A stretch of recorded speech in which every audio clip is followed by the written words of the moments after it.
Hey guys, Jeff here from Whitbird Botanical, and in this video I'm going to show you 3 ways that you can get the most out of your potting mix, as well as a couple of little bonus tips at the end for what you can do with some of your old, just too far gone mix. Before we get into the main core of the video, I just want to talk a little bit about what you should be getting when you think about potting mix. So the first thing I would suggest is don't buy cheap potting mixes. From my experience, you get compaction issues, they don't have good nutrient retention, and they're just more trouble than it's worth to save a few dollars. You're better off just spending a little bit more on getting premium potting mix, and the only downside to that is obviously it can get quite expensive, so if you're on a tight budget you can't get as much mix. But what I would recommend then is just focus on growing small amounts at first and slowly add to your garden, adding a few containers at a time. That way you can spread the cost out. Plus you can, once you've got a few things going, you can start incorporating some other things like your own compost that you're making, and you can sort of bring old potting mix back to life. So that leads into tip number 1. So the first thing I'd suggest is, if you've got some old potting mix, don't just throw it out. I mean, people do that, and sometimes that is about the only option you've got, but if you've got some old potting mix, then you can reuse that potting mix. Now, if it's really old, it's going to be deficient in nutrients, it's not going to be that great. But what you can do is you can mix it in with some new potting mix. I'd recommend about sort of 1 part old mix to 3 parts new mix if you're buying just potting mix. If you've got some compost, then you can go 1 part old mix, 1 part compost, 2 parts potting mix, and that way you're going to get a good healthy soil, and that soil is going to be able to be used again. So tip number 2 I have here today is to just use it at the bottom of a container. Now I'm going to be filling up some grow bags I've got here. These are 45 litre bags, so they're quite tall. Now most of your vegetable plants aren't going to be using this whole space, so at the bottom of this bag, probably the first quarter, I can just fill it with old mix. It doesn't matter if it's not that great, as long as it's still free draining, that's all that really matters. So you can use up some of your old mix there and then fill the top with good mix and good compost.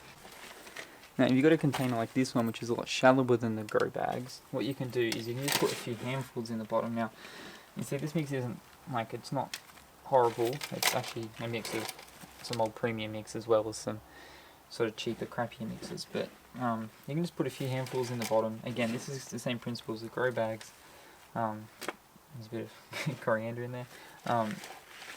Same principle as the grow bags. You're just going to use a little bit in the bottom here, it's just going to move it on, and that, that's still got some nutrients in it, but the main mix where your plants are going to be really growing is going to be the top part of this container. My third tip for this video is to mix in some coconut fibre, some coir mix. And this stuff's really good, it's really good for water retention. You can grow just in that if you have lots of nutrients and stuff, but I find if you only use cocoa fibre, you want to mix it in with some good mix or compost. But what you can do is, this stuff's really cheap, it's only like $6 for about 30 litres or something like that. What you can do is you can add that into your bag, just a bit of a layer of it, and just a couple of handfuls is all you really need, and you can mix that in and around. And what that's going to do for you is it has really good water retention properties as well as drainage properties, so it's just going to give you a little bit more bulk, lift up your bags a little bit, and you're not going to have to use as much of your potting mix in there. Especially, and again, if you have compost that you've made at home, you can do the same thing. Add your own compost, add your own coir fibre, add your own compost, and mix them all together, and that way 25 litre potting mix is going to get 25 litre bag of potting mix is going to get a lot further. While I'm on the topic of coir fibre, I actually like to use it as a bit of a mulch, because I have blackbirds here, and around late winter, early spring, they like to get in and mess your mulch up, take bits for their nest, building a nest. So things like sugarcane mulch and that, for me, just get thrown everywhere over the ground. They don't seem to do it as much with this. And it also works pretty well as a mulch. It lets light through, again it holds moisture, and it does do a bit of weed suppression. So 2 little bonus tips: if you just got this potting mix that's just a bit too far gone, there's some things you can do with it. Is you can use it on your ornamental plants. So if you've just got garden beds that just have ornamentals in them and it's due for another mulch, what you can do is use your old potting mix, spread it as a bit of a top dress layer, then add mulch over the top of that, and that's just going to use up that potting mix, and it'll help out in the garden. It's just a bit of added soil to the garden. The other thing you can do is bonus tip number 2 is you can just put really old potting mix into your compost bins.